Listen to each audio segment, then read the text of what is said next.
문 대통령 방미 첫 일정으로 안토니오 구테우스 유엔 사무총장을 만났습니다. 이 자리에서 어떤 이야기들이 오갔는지도 궁금하고요. 또 어떤 효과를 기대해 볼 수 있을까요? 일단 역대로 가장 빠른 유엔 제재안이 결의됐어요. 그렇죠. 그래서 그런 유엔 제재안 결의에 대한 감사의 이야기가 오갔을 거라고 생각하고요. 예. 그리고 그 유엔 제재안에 그 원유 중단을 약간 일부가 들어가긴 했지만 원유와 관련된 부분도 들어갔다는 부분에 대한 좀 진전된 유엔 제재안에 대한 감사의 뜻이 전해졌을 것 같고 예. 마찬가지로 이런 어떤 북핵 위기 하에서 내년에 있을 평창 올림픽과 관련된 굉장한 어떤 국제적인 우려들이 좀 있다고 보고 있습니다. 근데 이제 그 국제적인 우려와 관련돼서도 조금 더 희석시키고 안전하게 대회를 치르겠다. 그리고 평화적으로 대회를 치르겠다는 의지를 말씀해 주셨을 거라고 생각합니다. 맞아요. 그건 맞아요. 예. 네, 그렇군요. 그리고 또 현지 시각으로 21일 한미일 3개국의 정상회담 그리고 양자회담이 예정돼 있는데요. 이 북한 도발에 대한 강도 높은 제재안이 나올 것 같은데 어떤 내용을 예상하십니까? 예측하건대 지금보다 훨씬 더 진전된 한미일 간의 합의되기는 상당히 쉽지 않을 거다. 북한의 제재와 관련된 부분은 중국과 러시아, 한국을 둘러싼 여러 열강들의 이해가 맞아야 되는 거거든요. 한미일 간에 뭔가 동맹, 그러니까 그동안의 합의를 재확인하고 그리고 북한에 대한 강력한 경고의 메시지는 있을 수 있겠지만 지금보다 더 뭔가 진전된 상황이 나올 것이라고는 생각하지 않습니다. 그리고 한미일 간의 상호, 그동안에 확인됐던 정도의 정확히 이행하자. 그러니까 예를 들면 유엔 제재안을 명확하게 이행해야 되고 그리고 러시아와 중국이 이 문제에 대해서 좀 더 적극적으로 참여해야 된다라는 거에 대한 이해를 좀 이렇게 촉구할 거라고 생각하고요. 마찬가지로 조금 더 진전한다고 생각하면 대화에 대한 부분도 일정 부분 북한이 이러이러한 조건을 그러니까 비핵화와 관련된 부분이라든가 북한이 조금 더 진전된 내용을 가지고 있다. 이제 이 문제에 대해서 북한이 진전된 어떤 태도를 보인다고 한다라면 언제든지 국제사회는 대화에 응할 여지가 있다. 대화에 응할 것이다라는 정도의 좀 이렇게 열린 구조를 만들어 놓지 않을까라는 생각을 조심스럽게 해봅니다. 그렇군요. 유엔의 역할이 권고 중재 역할이 있기 때문에 저희가 좀 기대해 보는 부분이고요. 한편 현지 시각으로 어제입니다. 제임스 매티스 미 국방장관이 국방부에서 기자회견을 가졌고요. 이 자리에서 서울을 불편하게 만들 만한 직접 타격할 만한 일은 있지 않도록 대북 군사 옵션을 마련하겠다 얘기를 했습니다. 구체적으로 어떤 내용인지 궁금하고요. 또 어떤 의미를 담고 있는지 함께 얘기해 주시면 좋겠습니다. 근데 이제 현실적으로 이제 그런 공격의 방법이 있을지에 대한 좀 이렇게 우려는 좀 있어요. 그러니까 뭐냐면 일종의 미국 측의 심리전이 아닌가라는 생각을 조심스럽게 해봅니다. 그러니까 이제 북한의 어떤 압박을 가하는 그 다음 단계의 심리전인데요. 실제로 군사전 옵션을 쓰기 위해서 과연 이런 어떤 일종의 말폭탄의 연장선이다. 어떤 말로 하는 어떤 심리전의 연장선으로 봐야지 이것을 뭔가 지나치게 의미를 부여해서 메시지로 생각하는 건 좀 별로 옳지 않다라고 생각합니다. 적절하지 않다. 네, 구체적인 의미보다는 심리전의 일부다 이렇게 보시는군요. 네, 그런가 하면 북한의 이딴 도발에 일각에서는 전술핵 재배치까지 논의되고 있는데요. 이 전술핵 재배치의 가능성과 실효성 어떻게 보십니까? 전술핵뿐만 아니라 지금 NPT 탈퇴 얘기도 하고 있죠. 근데 이제 저는 이 문제는 세 가지 정도의 우리 안에서 의문점, 그러니까 명확하게 풀려야 된다고 봐요. 그러니까 뭐냐면 1991년에 노태우 정부에서 한반도의 비핵화 선언을 했을 때 미국이 핵 우산을 통해서 핵 전쟁, 그러니까 북한의 핵 보유 시에도 얼마든지 우리를 보호해 줄 수 있다. 중국이나 러시아의 핵과 관련된 문제에 대해 얼마든지 우리를 보호해 줄 수 있다라는 미국의 핵 우산이 과연 지금은 그렇지 않은가? 그러니까 과연 우리를 보호해 주지 못하고 있는가? 그리고 미국의 일부 군사 전문가들도 그렇고 미국의 외교안보 전문가들도 그렇고 네. 여전히 핵 우산은 유효하다.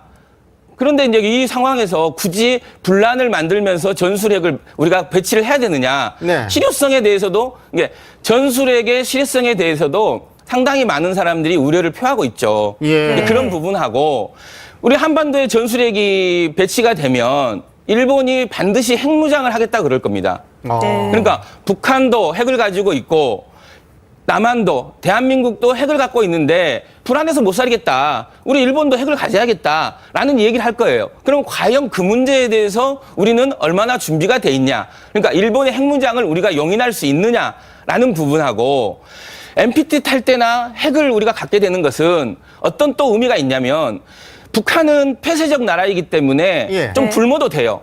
그러니까 뭐냐면 수출이나 우리 이제 제재를 받았을 때 예. 네. 우리는 그냥 굶고 니들하고 해외 우방국하고 이 교류하지 않고 우리는 핵 개발에만 집중하겠다라고 할 수 있는데 네. 우리 대한민국은 개방적 국가예요. 그래서 핵을 보유하겠다고 하는 순간 이런 경제 제재를 과연 어떻게 우리가 감당할 수 있느냐. 네. 그리고 핵을 평화적으로 쓰겠다고 하는 이유로 우리가 원전에 있는 핵연료를 이렇게 공급받고 있거든요. 예. 우리가 뭐 모르지만 이 원전의 모든 핵연료는 CCTV로 관리되고 있어요. IAEA에서.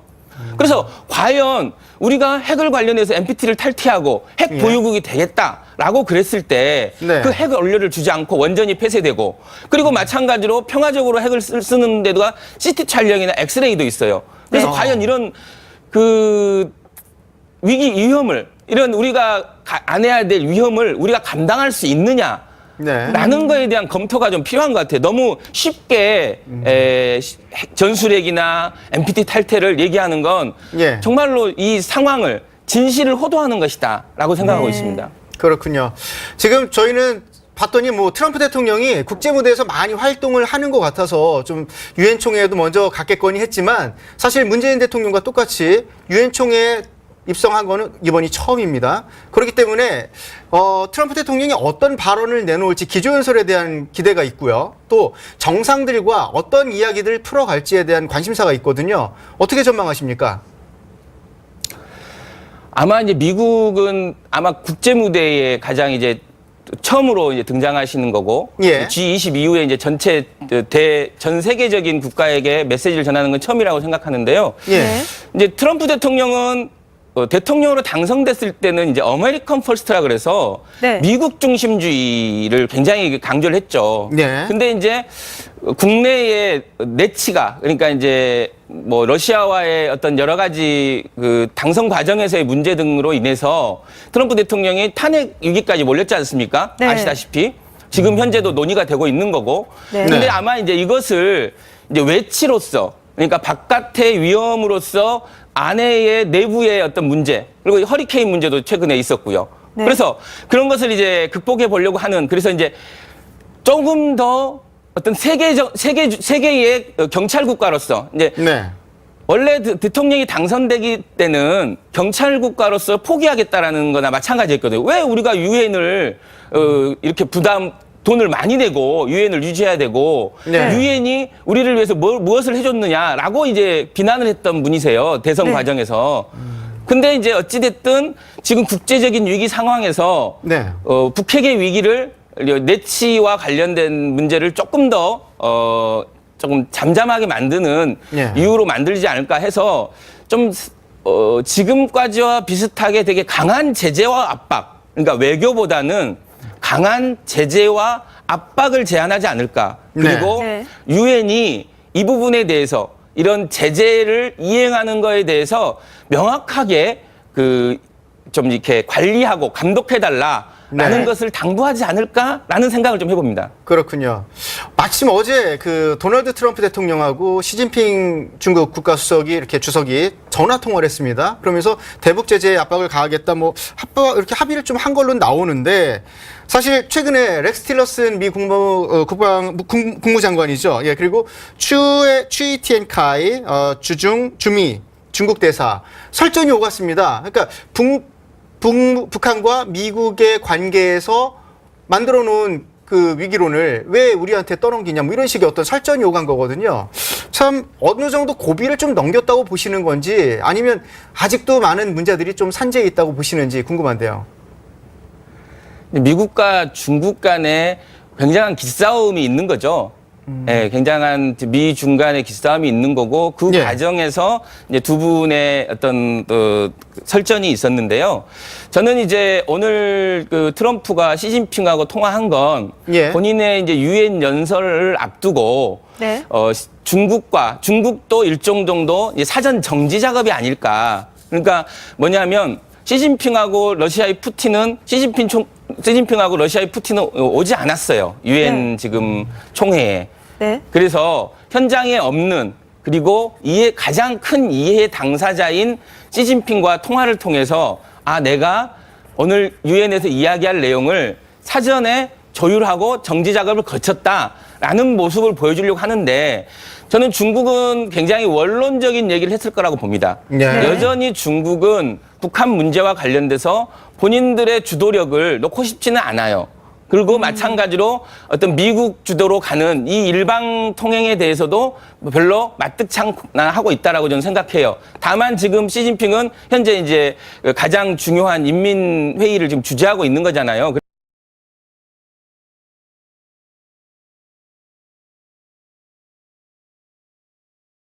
그래서 네. 저는 개인적으로 봤을 때는 미국과 중국 간에 여전히 팽팽한 긴장감이 있고 그 네. 과정에서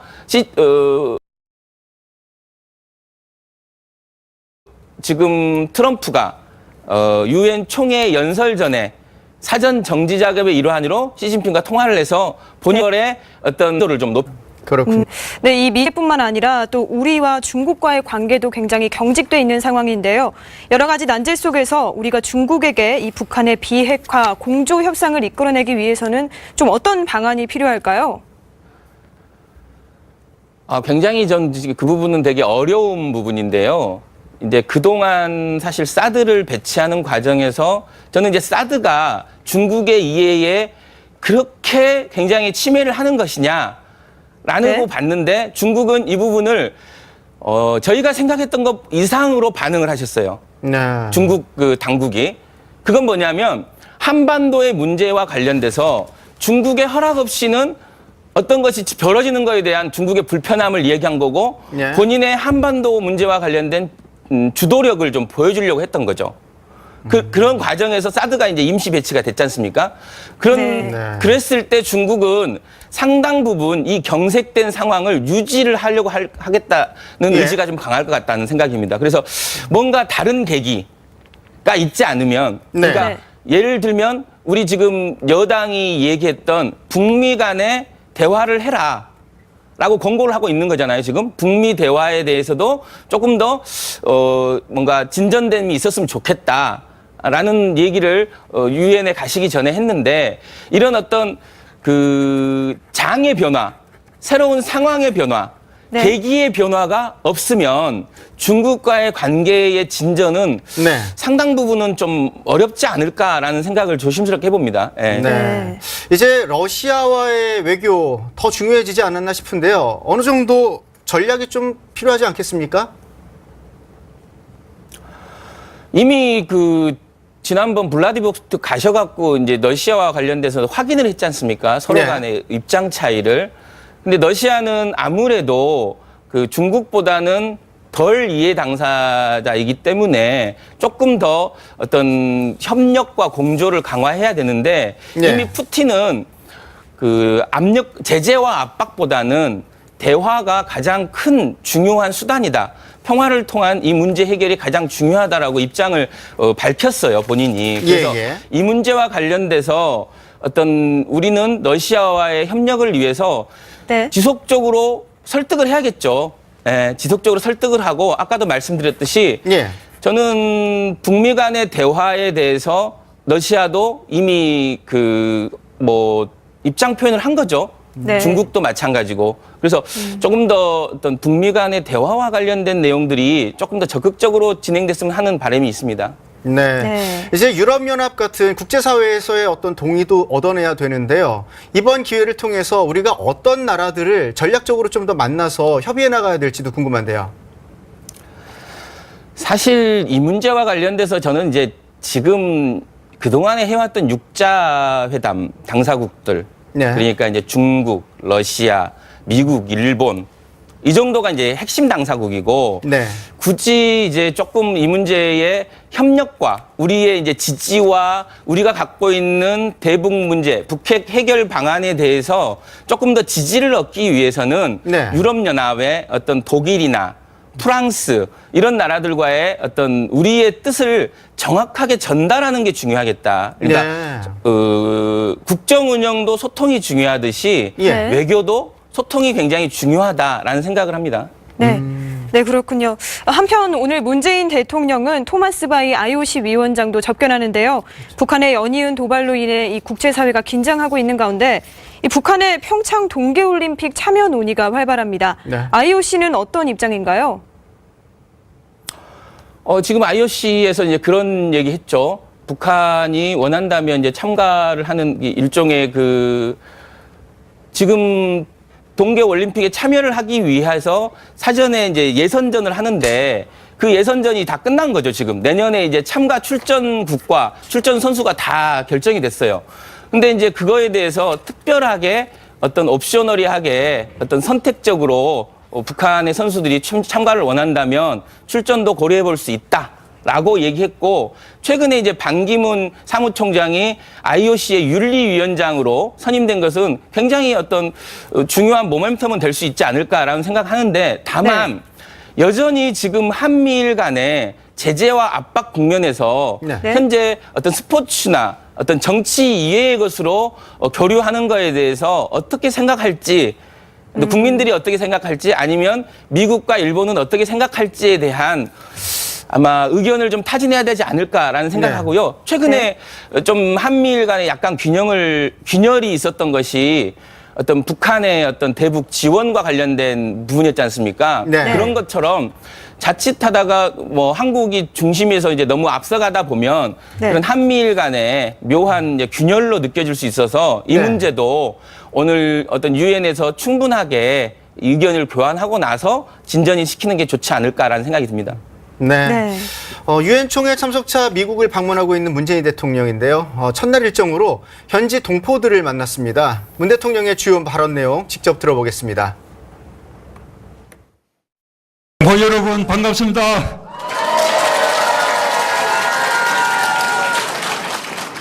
유엔 총회 참석차 와서 첫 일정으로 이렇게 동포 여러분 뵙게 되니 참으로 반갑고 든든합니다.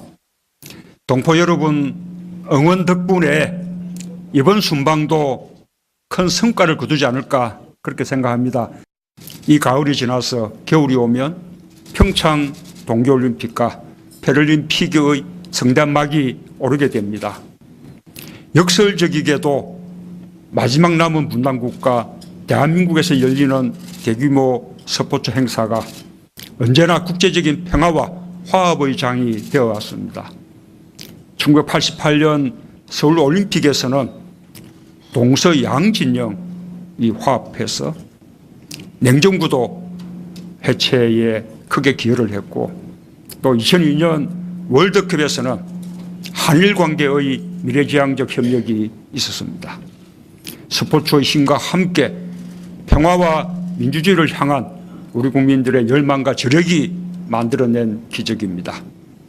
평창 동계올림픽 역시 지난 겨울 혹독한 정치적 격변을 겪은 우리에게 치유의 올림픽이 되고 나아가 평화와 통합의 올림픽이 될 것이라고 믿습니다. 미국과 전 세계의 우리 강원도 평창의 겨울, 그 정겨움과 아름다움, 역동성을 알려주십시오. 동포 여러분이 함께해 주시면 평창 동계올림픽도 멋지게 성공할 것이라고 자신합니다. 평창의 성공은 우리의 국제적 위상을 한층 높여줄 것입니다. 또 우리 동포 사회는 더욱 활력과 자부심을 가질 수 있을 것입니다. 최근 북한의 연이은 미사일 도발과 핵실험으로 걱정과 우려가 크실 것으로 생각합니다. 이번 유엔 총회 참석을 통해 북핵 문제를 근본적으로 해결하기 위한 방안을 국제사회의 지도자들과 함께 중점적으로 협의할 것입니다. 늘 고국에 대해 한결같은 관심과 지지를 보내주시는 동포 여러분께서도 안심하실 수 있도록 어려운 길이지만 평화를 위한 모든 노력을 다하겠습니다. 평화와 안보, 인권, 민주주의, 개발과 가치, 유엔이 추구하는 가치들은 새 정부의 정책 방향과 대부분 일치합니다. 유엔의 도움으로 전쟁을 딛고 일어선 우리 대한민국의 국격이 전 세계가 부러워할 만큼 높아진 것입니다.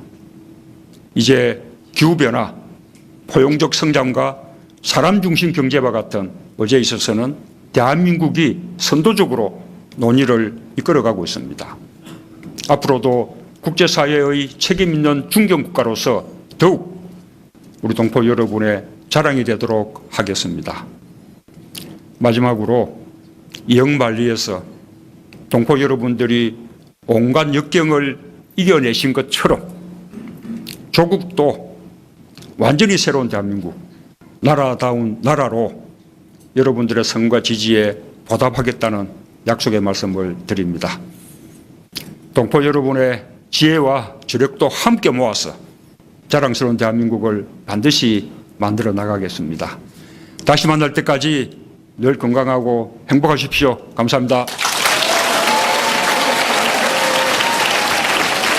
네, 문재인 대통령의 첫 일정, 공식 일정이 동포들과의 간담회였습니다. 이 자리에서 유엔의 추구 가치가 우리 새 정부의 정책 방향하고 일치하는 부분이 있다. 그리고 더 나아가서 실효적인 자부심도 가질 수 있고 또 미국 주류 사회에서 입지를 강화할 수 있도록 돕겠다. 뭐 이런 내용들을 말씀하셨는데 현재 여러 가지 국제 경제 안보 상황하고 또 이 동포들을 좀 독려하시는 이 모습이 어느 정도 일맥하는 부분이 있지 않을까 생각이 됩니다. 네, 그렇죠.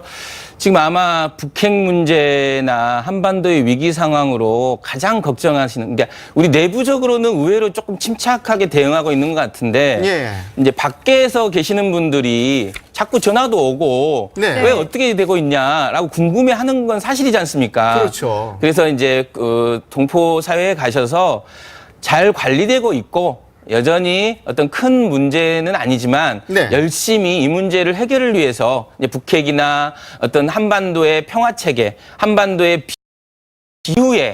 이후에 국제사회가 유엔 제재와 결의안을 아주 촘촘하게 네. 어떤 철저하게 지켜달라라고 하는 당부 이런 얘기들이 전달될 거고 아마 또 저는 이제 아쉬운 것은 이제 중국의 시진핑 총리와 네. 어떤 러시아의 푸틴 총리가 푸틴 대통령이 참석하지 않은 아쉬움은 좀 있습니다. 네. 함께 참석해서 어떤 좀 더 어떤 강한 국제사회의 압박이 가해졌으면 네. 하는 바람은 있었지만 그렇지 못했지만 트럼프가 시진핑과 통화를 통해서 또 여러 가지 서로 약속하고 의견을 나눈 걸로 좀 만족해야 될 것 같고요. 그 전에 네. 또 러시아는 러시아답게 또 의견을 전했기 때문에 이런 어떤 북핵 문제에 대해서 조금 어떤 모호성이나 좀 이 네. 안개에 걷혀 있는 북핵 문제를 조금 더 북한은 어떻게 갈지가 분명하게 지금 있는데 네. 이 국제사회는 이 문제에 대해서 조금 더 합의된 내용이 별로 없어서 네. 이번 유엔 총회를 통해서 국제사회가 함께 이 문제를 해결하기 위해서 노력하고 있고 네. 이 문제를 해결하기 위해서 유엔이 결의한 제재안이 함께 철저하게 지켜져야 된다라는 네. 것을 공유하는 자리였으면 좋겠다라고 생각합니다. 네. 네. 네, 오늘 지금까지 김현성 민주연구원 부원장과 함께 얘기 나눴습니다. 오늘 도움 말씀 고맙습니다. 예, 감사합니다.